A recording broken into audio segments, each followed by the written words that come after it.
Alright, so I've been playing this game for a while now, and oh man, what can I even say at this point?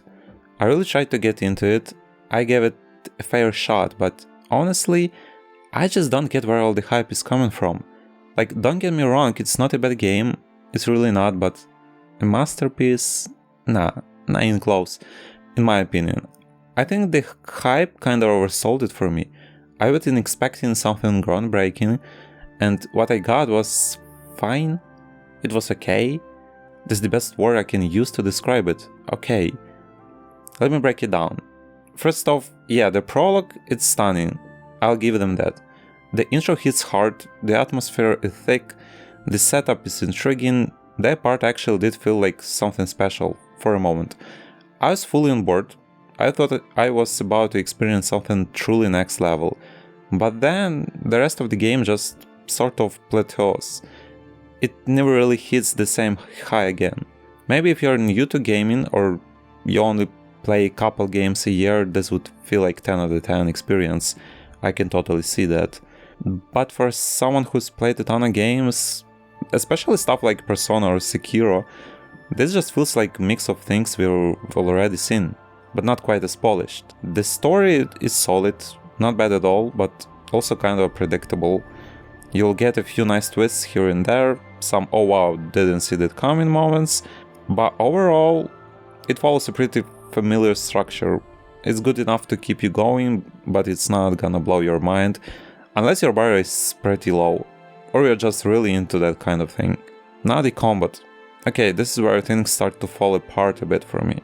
It's turn-based, which is fine, I actually like turn-based combat when it's done well, but here it just feels kind of bland, repetitive. I've seen some people compare it to Honkai Star Rail, and yeah, I get the comparison. The visual style and some of the pacing are similar, but here's the thing, Star Rail is a gacha, it wants your money, your power level is literally tied to how much you're willing to spend. Expedition 33 on the other hand is a single player game. No microtransactions, no pay to win nonsense, and that's cool.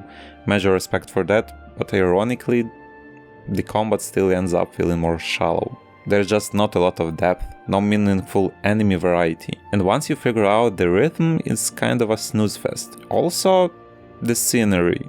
Man, the environments are so tied to the monster types that you start to feel like you're just running through different cold versions of the same area. Like, oh look, fire guys again. Guess we're in the lava zone now. That kind of thing.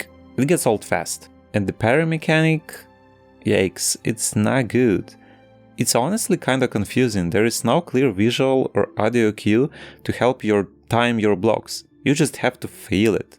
And sure, if you're into that and you manage to figure it out, you'll steamroll through the game, but that's the problem, the challenge disappears.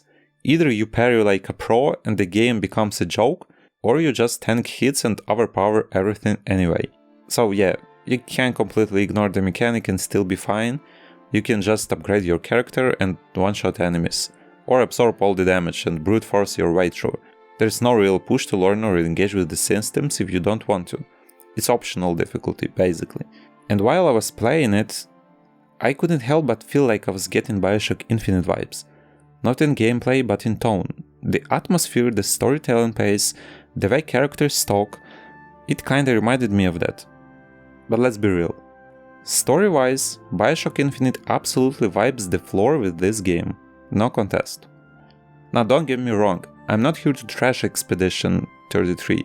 It's really not a bad game. In fact, for a game made by a small studio, I think it was like 30 people or something, it's incredibly impressive. Like, hats off to the devs, seriously. They pulled off something really cool with limited resources.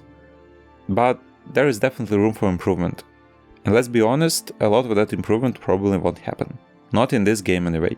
Maybe in the sequel or whatever they make next, they'll tighten things up, fix the parry mechanic, add more variety, flesh out the combat a bit. We'll see. So overall, here's where I land. Expedition 33 is a good game. It's not a masterpiece.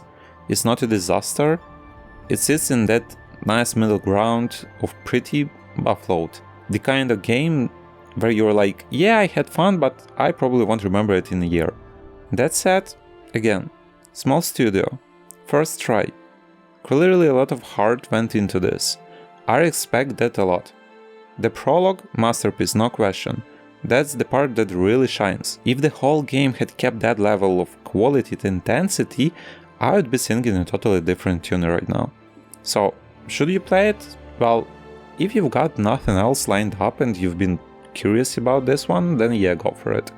You'll probably have a decent time. Just don't expect the second coming of Elden Ring or Persona 5. Keep your expectations grounded, and you'll probably enjoy yourself a lot more. But if your backlog is already stacked with other stuff, or if you're a more experienced gamer who's seen a lot of these ideas done better, then maybe hold off. Wait for a sale, or just watch a full playthrough on YouTube to see if it's your thing. It's worth checking out, it's just not gonna change your life.